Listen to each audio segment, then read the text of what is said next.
Good day, and welcome to Ciena's fiscal first quarter 2026 financial results conference call. All participants will be in listen-only mode.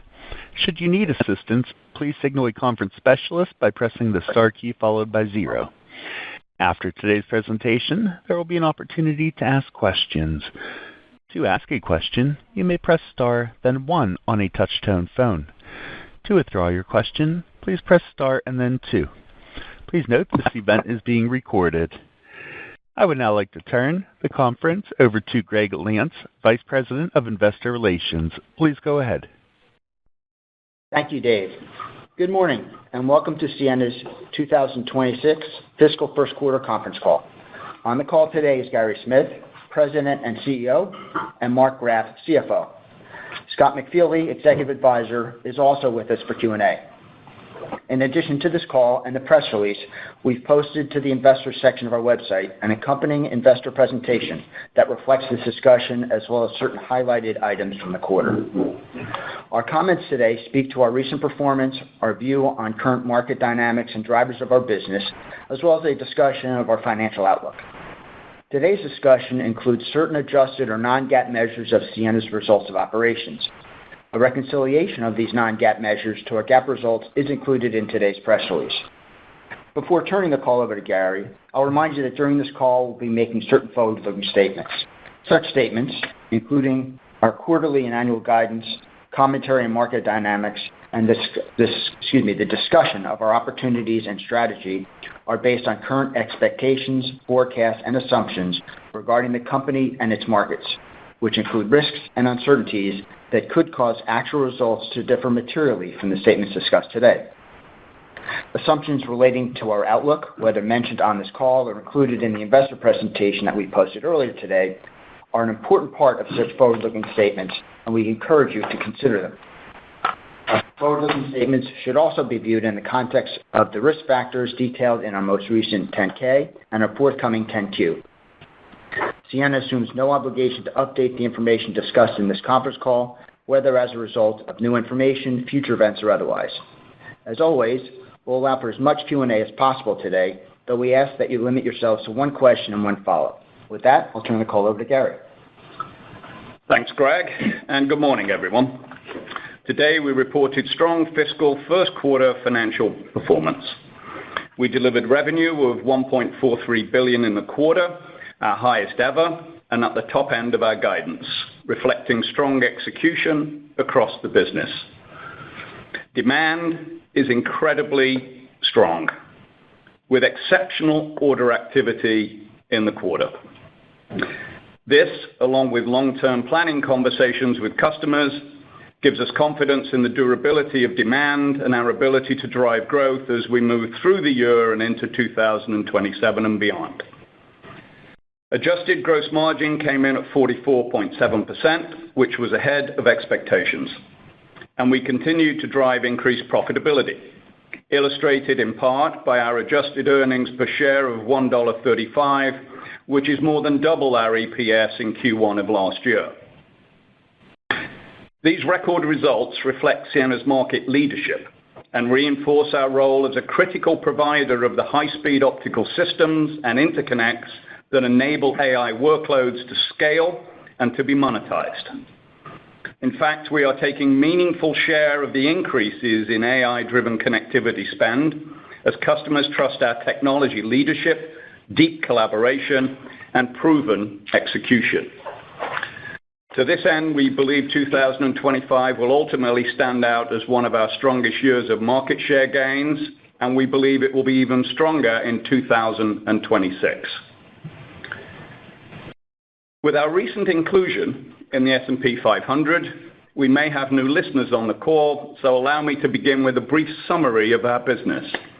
At the highest level, Ciena is the global leader in high-speed connectivity. We build solutions that move enormous amounts of data across cities, data center campuses, countries, and oceans, quickly, reliably, and at massive scale.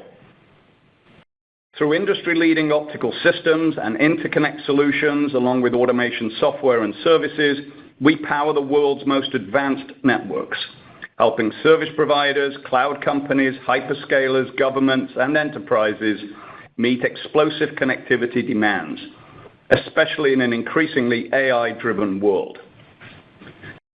Our foundational business has always been to address connectivity needs in the wide area network, or WAN, spanning subsea, long-haul, metro, and data center interconnect, or DCI.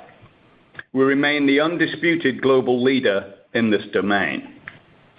Today, much of this business is driven by the continued adoption of cloud services across our global customer base and the network infrastructure required to support them. It is also increasingly fueled by the rise of large-scale AI data centers that need to be interconnected with DCI solutions linking data centers across campuses, regions, and continents. Additionally, service providers around the world have begun reinvesting in their optical transport infrastructure alongside autonomous networking capabilities, both to support surging AI-driven traffic growth across their networks and to improve operating efficiencies. And service providers and cloud provider customers are increasingly working together to deliver connectivity through managed optical fiber networks, or MOFN, as they navigate regulatory requirements and capacity needs in the US and in other new and emerging geographies around the world. By way of example, our orders in India were up 40% year over year, reflecting ongoing high demand specifically for MOFN in that country. Together, we view these as structural, multi-year demand drivers that reinforce the critical need to serve WAN connectivity requirements, fueling both our growth and continued momentum. We expect revenue from the MOFN application will continue to be an important contributor to overall service provider growth going forward.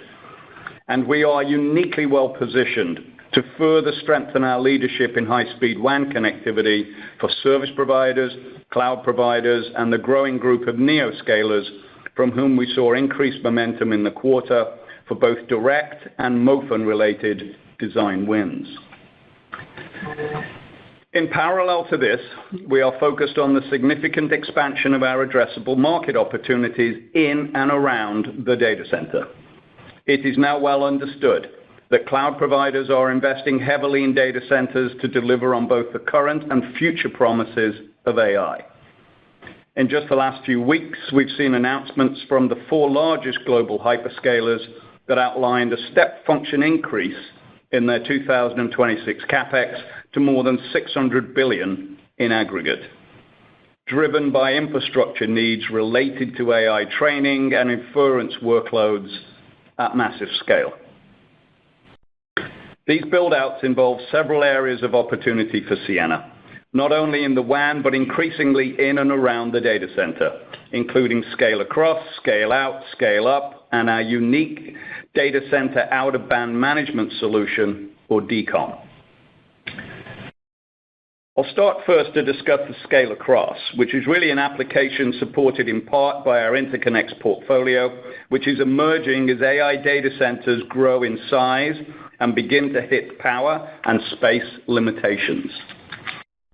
To overcome these constraints, customers are distributing compute across multiple sites and using high-speed performance optical networks to interconnect them, effectively creating one single AI training environment that operates across distance. We believe that we are in the very early stages of this wave of opportunity, and we are already experiencing extraordinary demand, with 3 hyperscalers choosing to use our optical solutions for their training applications across distance, which we've talked to you about in recent quarters. And all 3 hyperscalers are significantly ramping, including additional orders for multiple additional clusters from the first hyperscaler we announced in Q3 2025.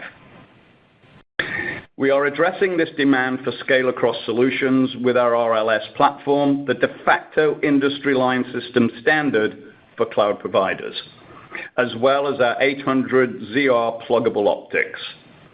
To underscore this, we realized a second consecutive record quarter for RLS shipments and revenue. We expect to expand our role in scale-across applications with the introduction of our new RLS Hyper-Rail solution. Hyper-Rail delivers an order of magnitude increase in fiber density within existing rack footprints, helping customers scale traffic while reducing, and in some cases avoiding, costs and complexity associated with adding substantial numbers of amplifier huts.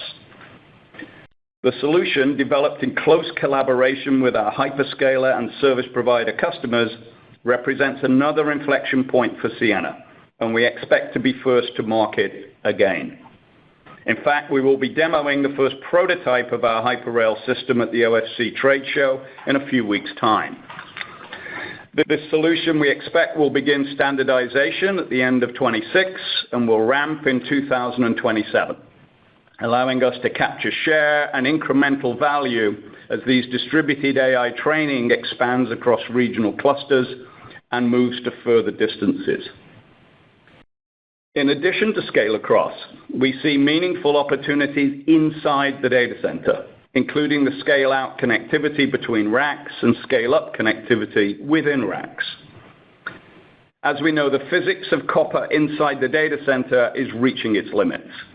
While there will be a place for copper solutions with shorter distance scale-up interconnects, network architectures will include more optical co-packaged interconnects. And over time, as data rates and bandwidth requirements continue to increase, coherent optical connections will overtake IMDD ones for shorter reaches to address going capacity volumes inside the data center. And as the world's leading high-speed connectivity company, we are investing meaningfully to intersect these important use cases. And we continue to demonstrate progress towards our in and around the data center growth objectives. And our expanding interconnects portfolio, including ZR and ZR+ pluggables and optical components, is well positioned to address the rising power and space constraints associated with those evolving scale-up and scale-out architectures. We've just reached an important milestone with our first product introduction following the Nubis acquisition last fall, which addresses scale-out and scale-up needs. Last week, we announced the Vesta 206.4T optical engine, which is the industry's first high-density, low-power, open ecosystem, pluggable CPO solution. Samples of the Vesta product will be available in calendar Q2 2026, and we are actively discussing Vesta, as you'd expect, with our cloud provider customers and partners. And we're excited to be showcasing it at OFC again in a few weeks' time. For scale-up opportunities inside the rack, where XPUs are getting faster and driving heat and power concerns, we are advancing the nitrolinear redriver technology, also from our Nubis acquisition. We believe this is a critical element to active copper cabling solutions, which extend the distance that signals can travel and reduce power by up to 80% versus AEC-type solutions. We also expect samples of the Nitro redriver to be available in calendar Q2 2026. Finally, our data center out-of-band management, or DCOM solution, continues to represent another significant opportunity inside the data center. Leveraging our XGS-G PON and routing and switching platforms, DCOM was initially designed with Meta to meet hyperscale provisioning and configuration requirements. We continue to work with them and are engaged in technical discussions with two other major global hyperscalers. Let me summarize by emphasizing that demand in Q1 26 was unprecedented, reflected in very strong order intake and a meaningfully higher backlog. We executed well and demonstrated strong performance on both the top and bottom lines. This exceptional demand was broad-based across service providers, hyperscalers, and an expanding set of neoscalers. Opportunity continues to build in waves, from our traditional and expanding WAN business to multiple applications in and around the data center. Furthermore, to monetize AI for both training and inference workloads, the latter of which represents another significant growth vector still in its infancy. The foundational requirement is, again, high-speed connectivity. These dynamics, combined with our deep collaborative customer relationships that improve our long-term visibility, plus our continued focus on execution, give us increased confidence for multi-years of strong growth and profitability ahead. With that, I'll turn over to Mark to cover our financial performance and guidance in more detail. Thank you, Mark. Thank you, Gary, and thanks everybody for joining the call this morning. As Gary noted, demand remains robust and has been, in fact, increasing. We are focusing our resources to not only strengthen our financial results, but also to secure near and long-term supply and manufacturing capacity to deliver for both our customers and our owners. The results delivered in Q1 are a testament to the progress we are making and will continue to make.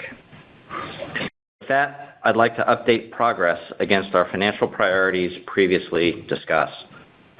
We continue to make progress to our next milestone of 45% gross margin, as witnessed by our 44% gross margin performance in Q1. Q1 results benefited from product mix, inclusive of contributions from incremental demand for capacity infills, the execution of cost reductions, and early progress on advancing the value exchange with our customers.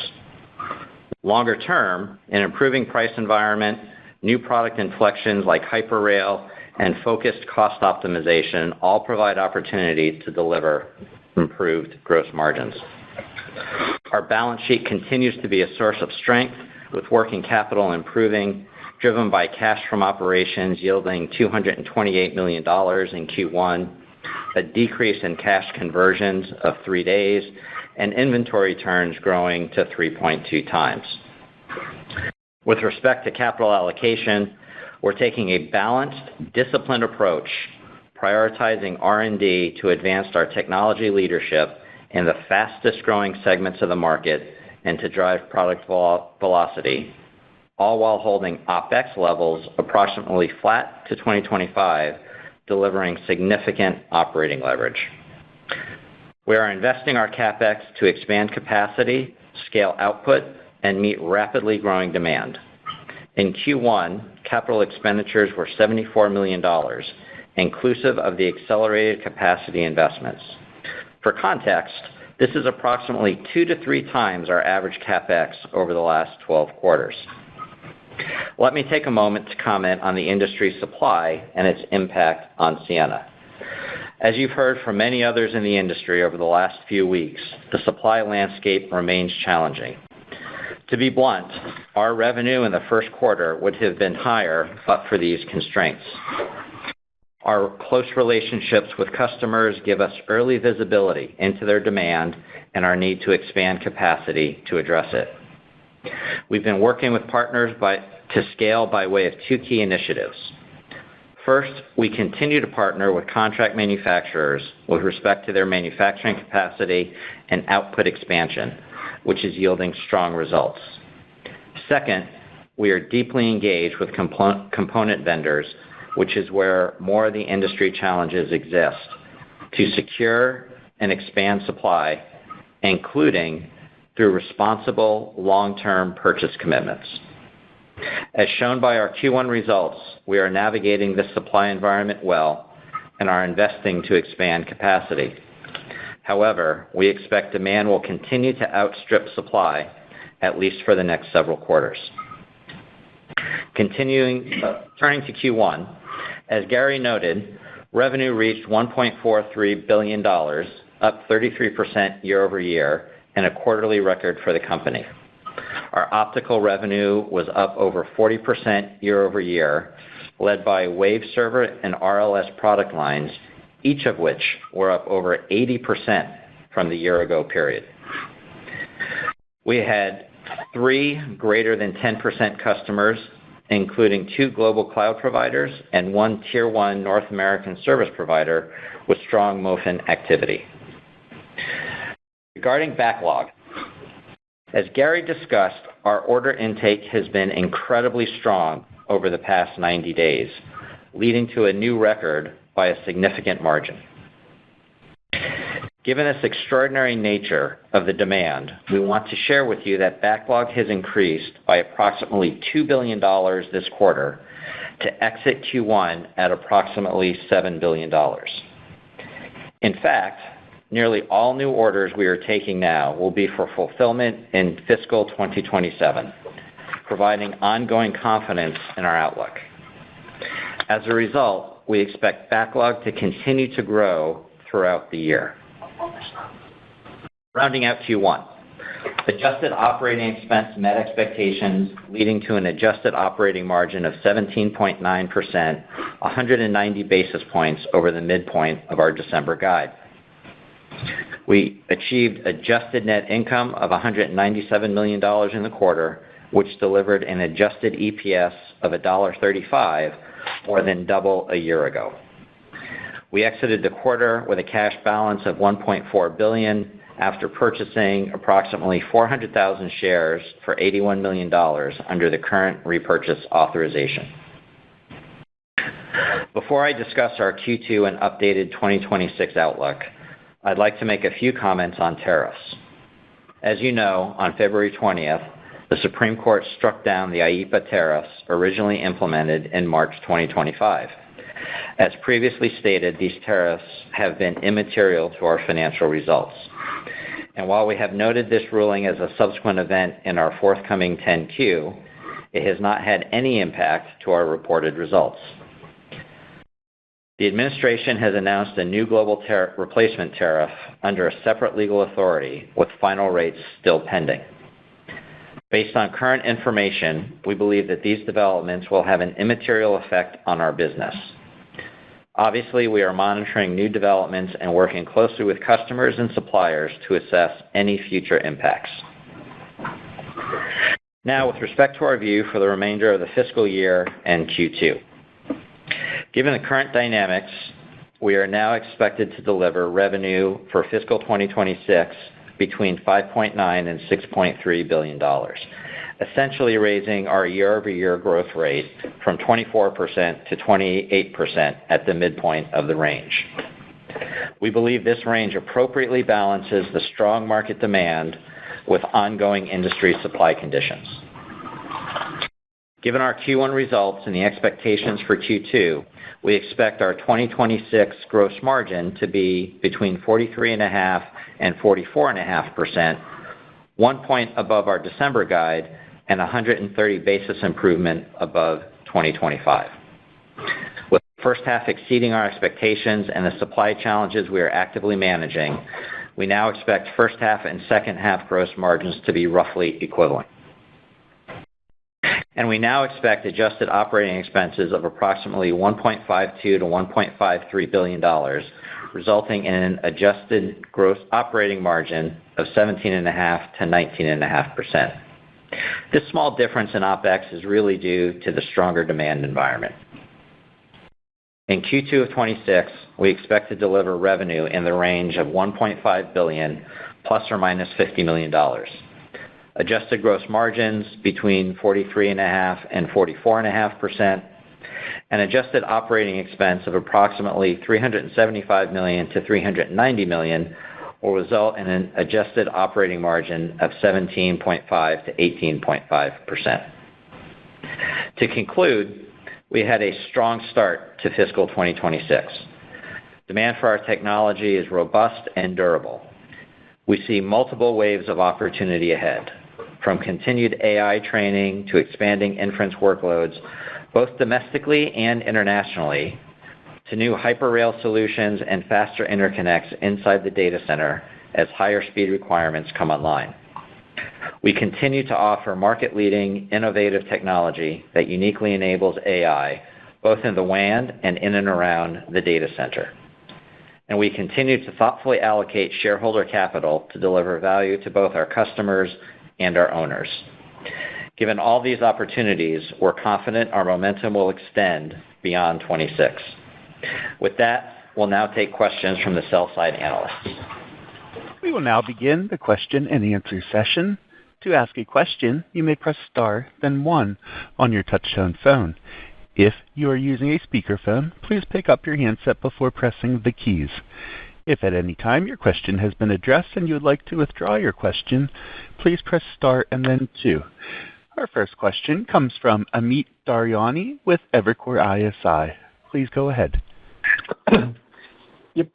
Thanks for taking my question. I guess I have two from my side. One of the things, just on the gross margin side, really impressive performance in the first half of the year, despite some of the supply chain issues you folks are having, and I think mix was slightly negative.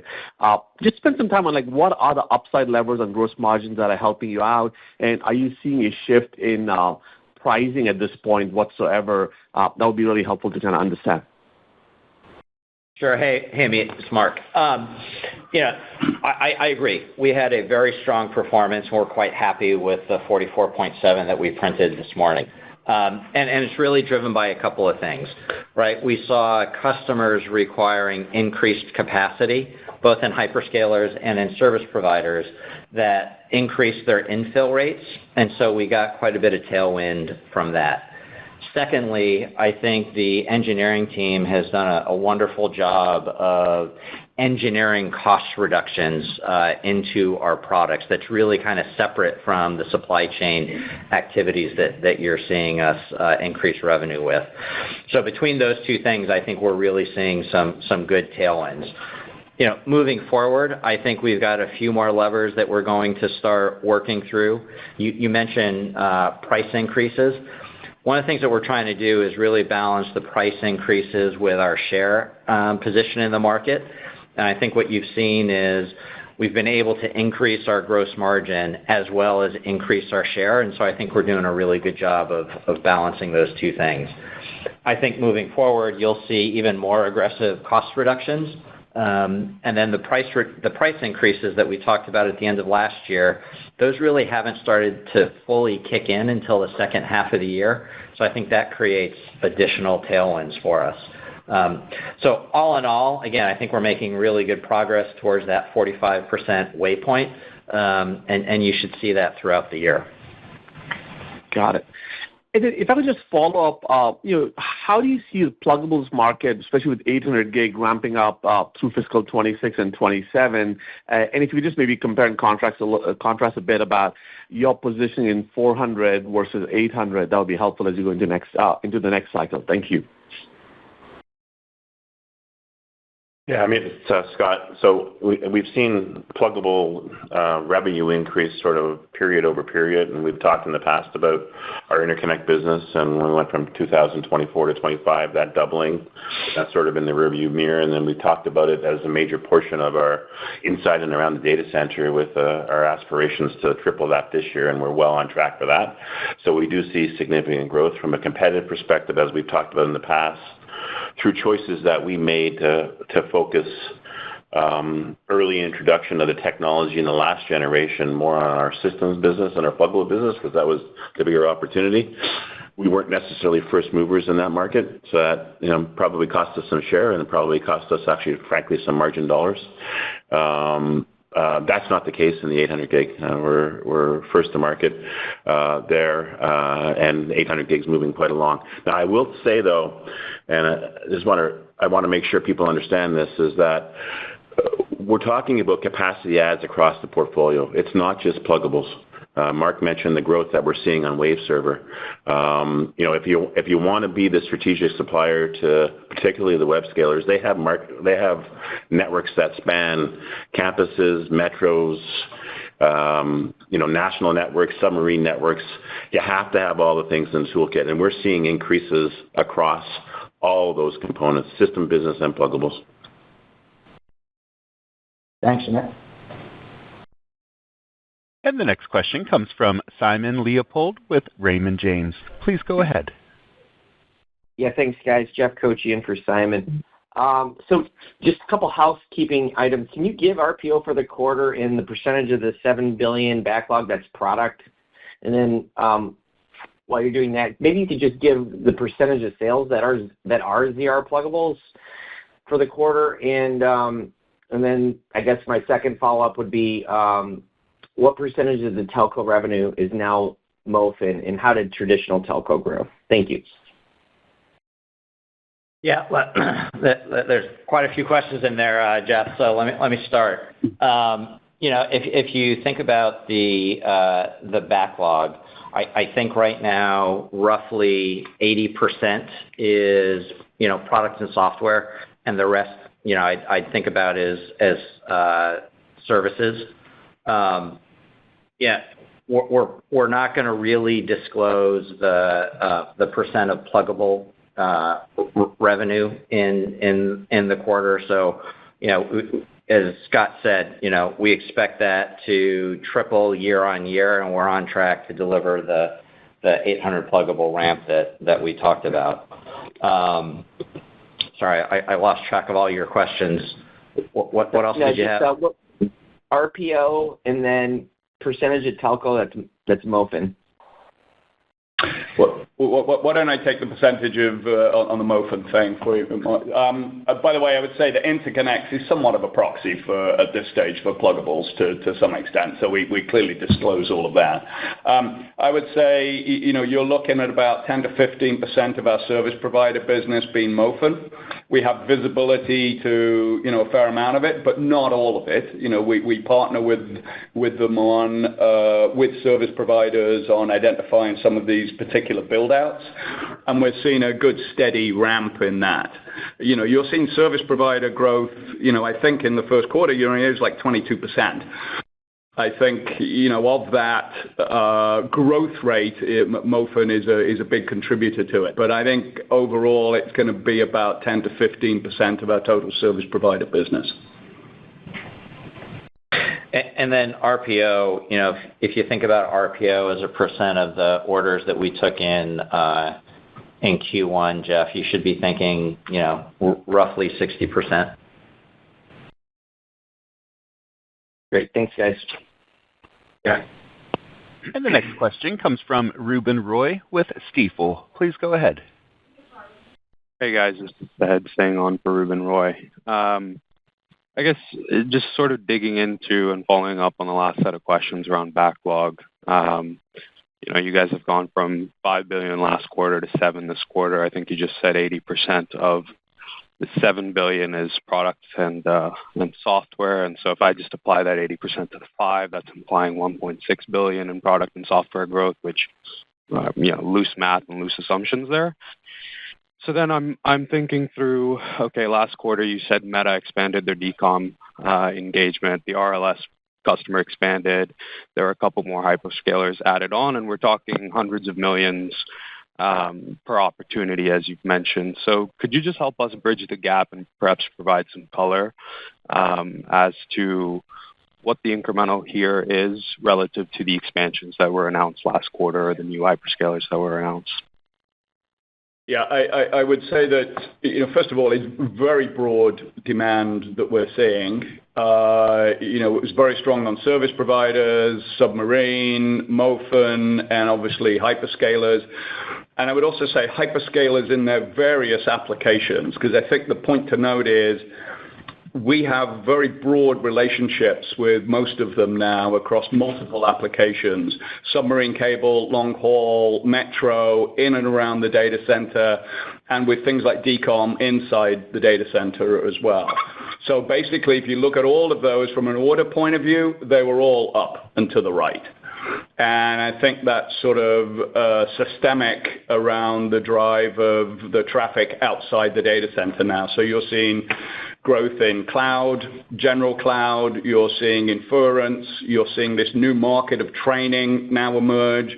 As I said in my comments, we've now got 3 hyperscalers deploying us for training, and we're at the very, very early stages of that. So you put all of that together, and that yields the incredible demand that we saw in Q1. And as Mark said, despite the fact that we're ramping our capacity for delivery, as seen in our results, demand is going to continue, we believe, to outstrip our ability to supply.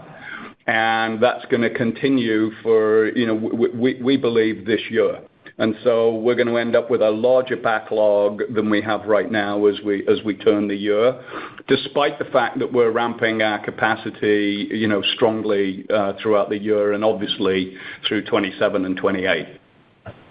Yeah, and the one thing I just maybe want to clarify a little bit for you, that 80% is across the entire $7 billion of backlog, not just the $2 billion increment. So you can kind of look through the, where we ended Q4 to where we're ending Q1 and back into, I think, the information you need. Yeah, I think I got you there. The $2 billion was simply coming from the incremental, as you're saying, but I assumed the 80% was sustained through last quarter as well, which may not be the case, is what I'm understanding. On the follow-up, maybe just touching on what Amit had asked at the start of the call around pricing. How much of pricing increase is currently baked into backlog relative to volume? Yeah, we're probably not going to give you that number specifically. As we disclosed in Q4, right, the pricing increases that we talked about were really on the new orders. And because we had such a big backlog at the time, most of that was going to be seen in the second half. So you should expect those price increases to show up in Q3 and Q4. Okay, thank you. You bet. And the next question comes from Meta Marshall with Morgan Stanley. Please go ahead. Great. Thanks for taking the question, and congrats on the quarter. Maybe just on, impressive operating leverage that you guys are getting out of the business, and just where are you finding kind of those levers to keep OpEx flat, as I assume, bonus plans need to reset. There's obviously a lot of projects that you're working on with various hyperscalers. And then second, did you mention whether there were any 10% customers within the quarter? Just a small nit. Thanks. Bye. Yeah. Hey, Meta. So on OpEx, the first part of your question, we were able to hold OpEx flat year on year really for three reasons. The first is, if you recall last year, each quarter it seemed we were increasing our OpEx guidance to take into account the increased performance that we were doing last year. We basically reset that, and we were able to scoop that increment and reinvest that back into the business. So that's one.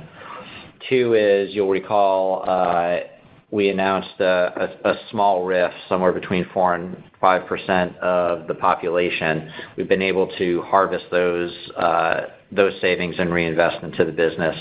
And then you'll recall that we ceased further investment in our 25 gig PON activity. So those three things, we're able to scoop those up, reinvest them back into the business, and that met our needs year on year. And so nominally, that's how we got to that flat OpEx and the, to be honest, quite impressive operating leverage. On the 10% customers, we had three. We had two hyperscalers and one tier one North America service provider that is pretty exposed to MOFN. Great. Thank you. You bet. And the next question comes from Karl Ackerman with BNP Paribas. Please go ahead. Yes, thank you. I have two. Mark, I suppose both of them for you. Could you speak to the duration of this accelerated CapEx spending, which seems driven by enhanced visibility you now see extending over a multi-year period? And for my follow-up, you also spoke about more aggressive cost reductions to support margins. I'm curious if you could expand on that and whether that relates primarily to further outsourcing to the EMS partners, or if there are other things we should consider. Thank you. Yeah. So let me take those, and on the second one, maybe Scott can add some more color here. So on the duration of CapEx, you'll remember, in our December call, we talked about we doubled our CapEx year on year, and within that doubling of CapEx, 50% of that, or we were increasing our productive CapEx by 50%, right? So really think about working with our contract manufacturers to expand their manufacturing capacity. Now, obviously, that's got some lead time, right? And so we're investing through the year, and we expect that increase in capacity to start showing up towards the end of the year. And the intent was really to set up a 2027 plan for us, right? And I'm not going to go into 2027 yet, But the intent is to invest in 2026 and to realize the benefits in 2027. So that's one. Two, on the cost reductions, I wouldn't say that it's more outsourcing to EMS folks. I think our engineering and product teams are really looking at the cost components of the products and looking at different materials, different solutions, and trying to drive a lot of those costs out.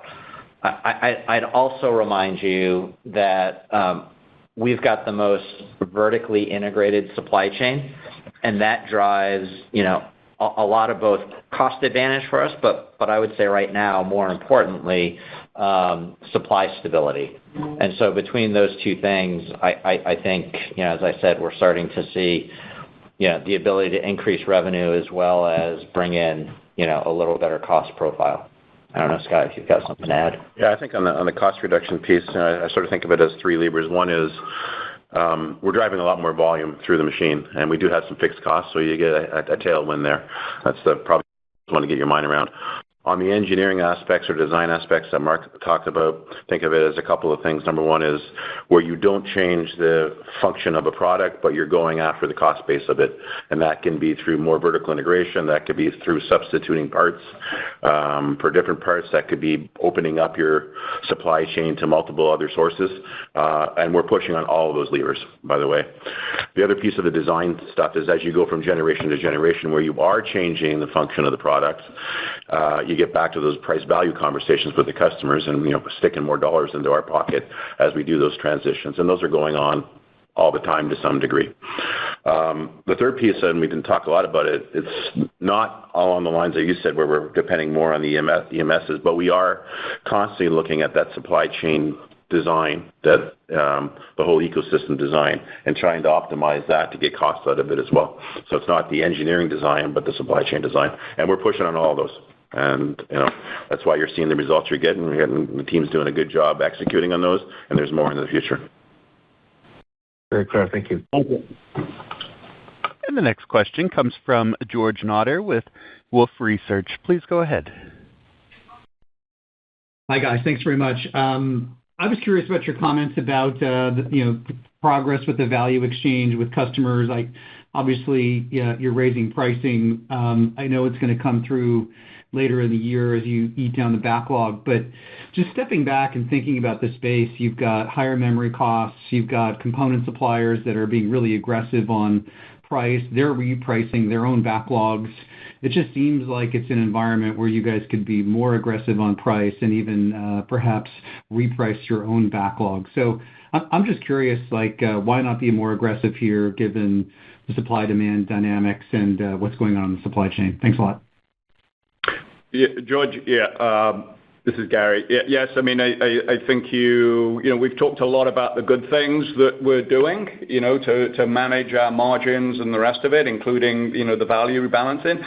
But it is a balance to it all. And that's what we're trying to strike as we go through this. I mean, you're seeing it translate into improved financial performance in all dimensions.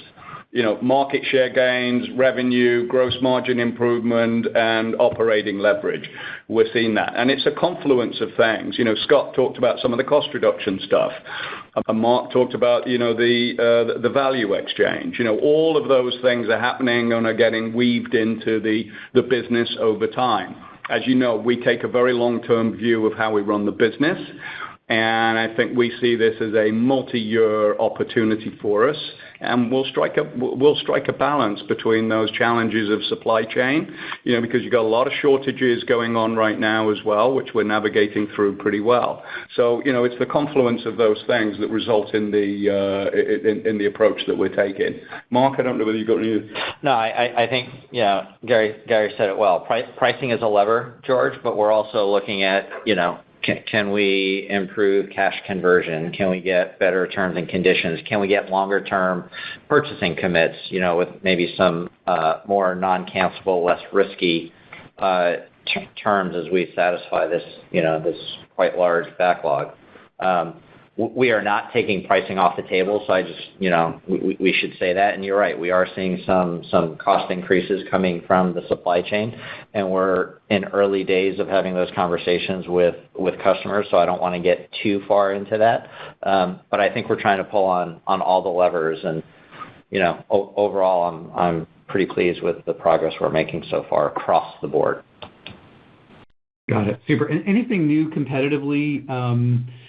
Obviously, the competitive environment is, I guess, more benign than it has been in recent years. You've had some consolidation among competitors. Anything new in terms of their behavior on pricing or terms, or just general competitiveness in the space? Thanks. No, in a sort of, on the sort of WAN business, I think you articulate the environment well there. I mean, we were fortunate because we've got such close relationships with the hyperscalers to get out of front, as Mark said, around the capacity and component supply to that, which is showing up in our growth rate. So, we're able to stay out ahead of that, and we took market share in 25, and I think we'll take even more market share in 26. This is all really now about, we're on our next generation of line systems, with the Hyper-Rail. We're on our next generation of modem technologies in their various forms. So, our competitive position continues to improve there. Obviously, as you get in and around the data center, particularly inside of it, it's a different set of competitors. It's a different set of dynamics. What we bring to the table there is our leading high-speed, connectivity technology and our systems knowledge, frankly. And translating that into the component purchase, we believe, is meaningful. And we've got a lot of the hyperscalers sort of leaning in with us on that. But it is a different ecosystem and environment. We've got new and different competitors there, some of which are very large. So we don't underestimate that. But we think we're coming from a position of strength and uniqueness around our optical technology. Is you're really looking at the opticalization, if that's a word, of the data center as they move from, the electrical stuff runs out of steam from a physics point of view. And, we're starting to pick off some of those applications where that's most pronounced. DCOM, I think, is a decent example of that. We've got the new technology that we announced in market from the Nubis acquisition. So, that's going to be a different set of competitors for us. Thank you. Thanks, George. And the next question comes from Tal Liani with Bank of America. Please go ahead.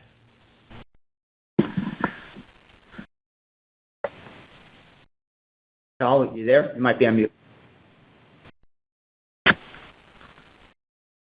Tal? All right, we will... We'll move on to the next, Tim Long with Barclays. Please go ahead. Hi, this is Alyssa Shreves on for Tim. I just had two quick ones. Were you seeing any dynamic in the quarter with the order growth?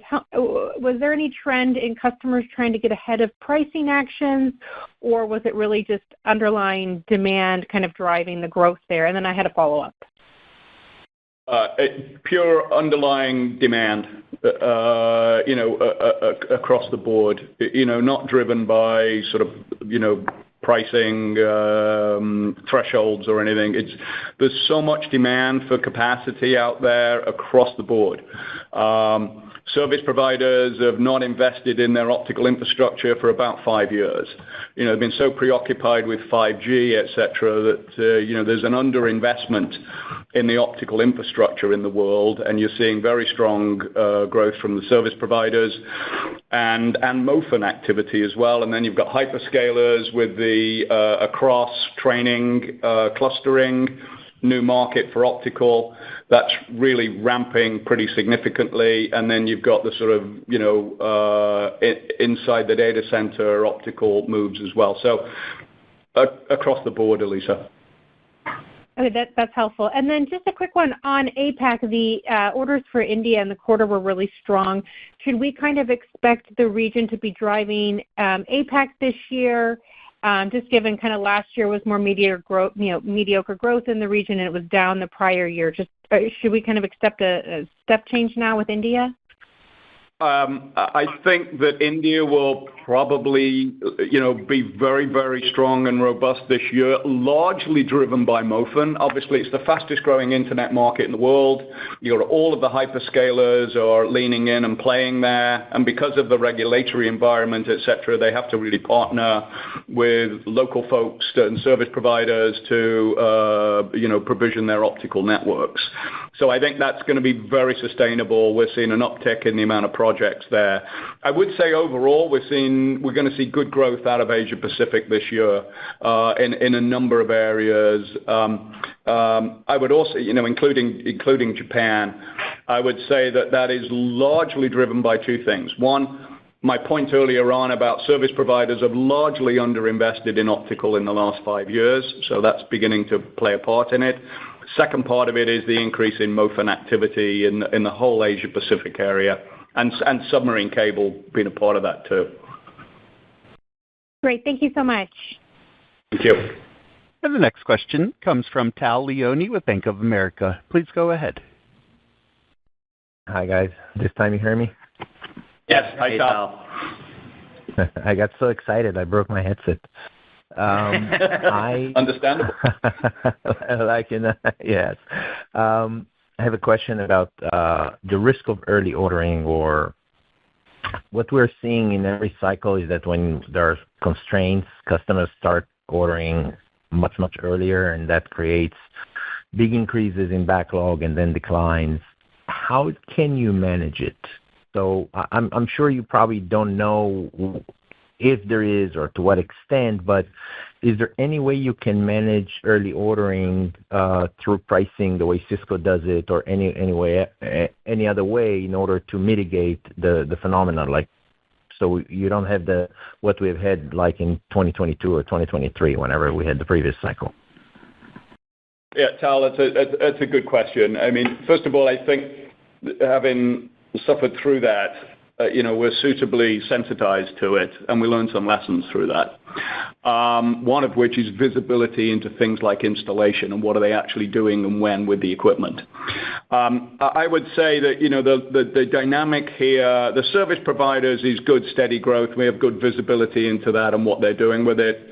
And they were the main folks that were having the challenges around the ordering piece.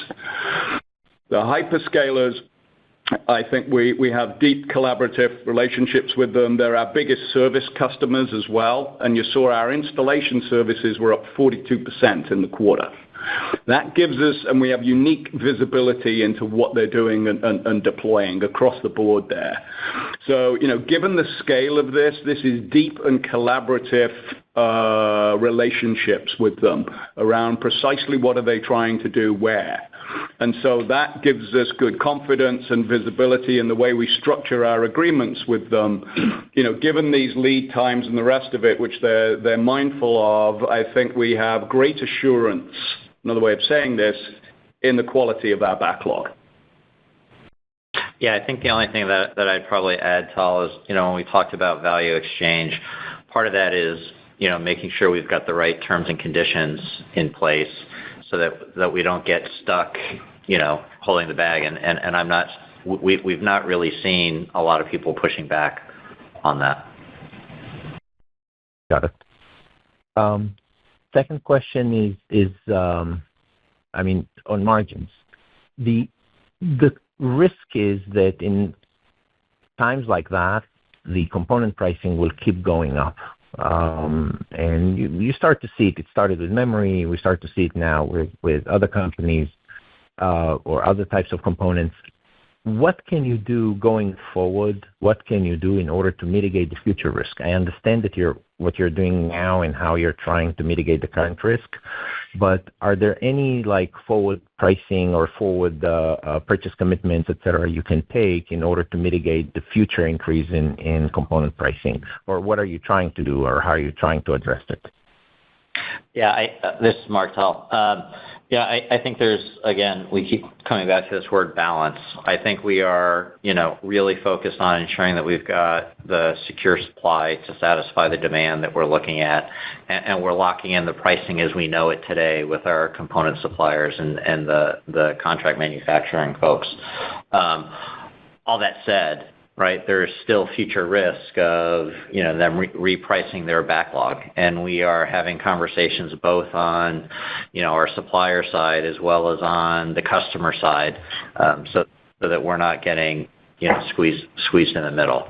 But again, it's the balance of pricing and supply on one side and pricing and share on the other. And I think given the results that you've seen and, the basis of our raise, I'm feeling pretty comfortable that we're striking those right tones.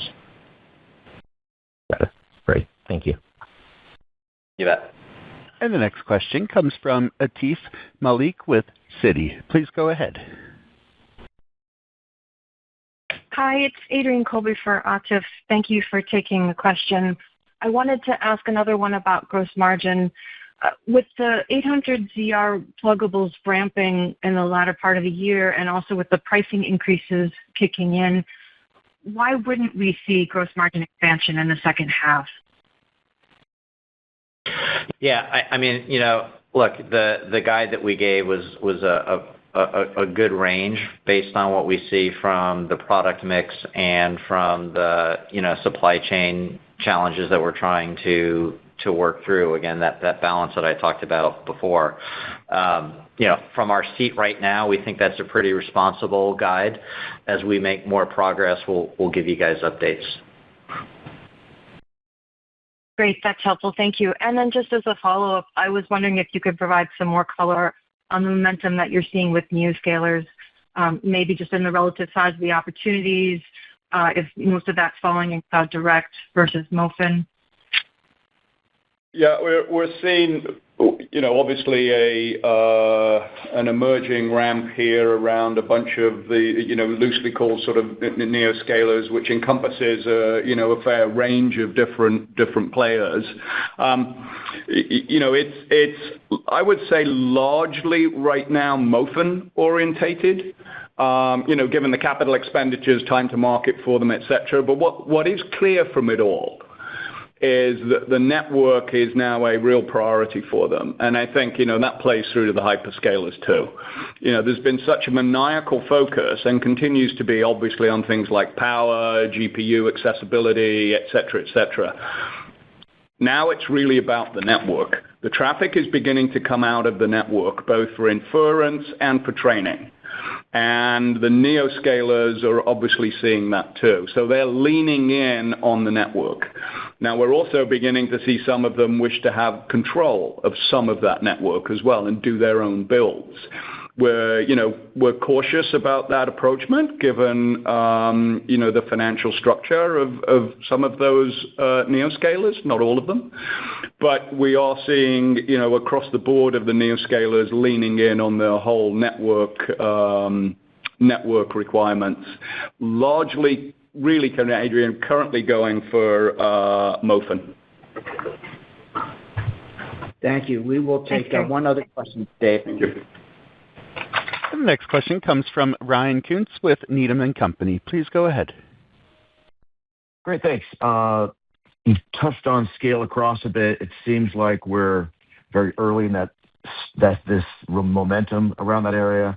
Can you maybe expand on those projects, where we are in terms of a rough count and how your visibility is improving there relative to backlog and specific scale across projects? Thank you.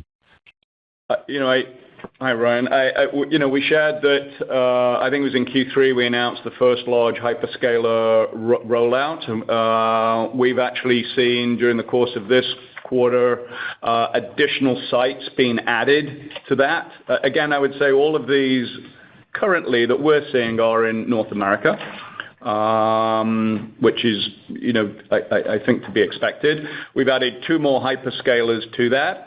That are also, rolling this out. I think we're in the very, very early stages of this.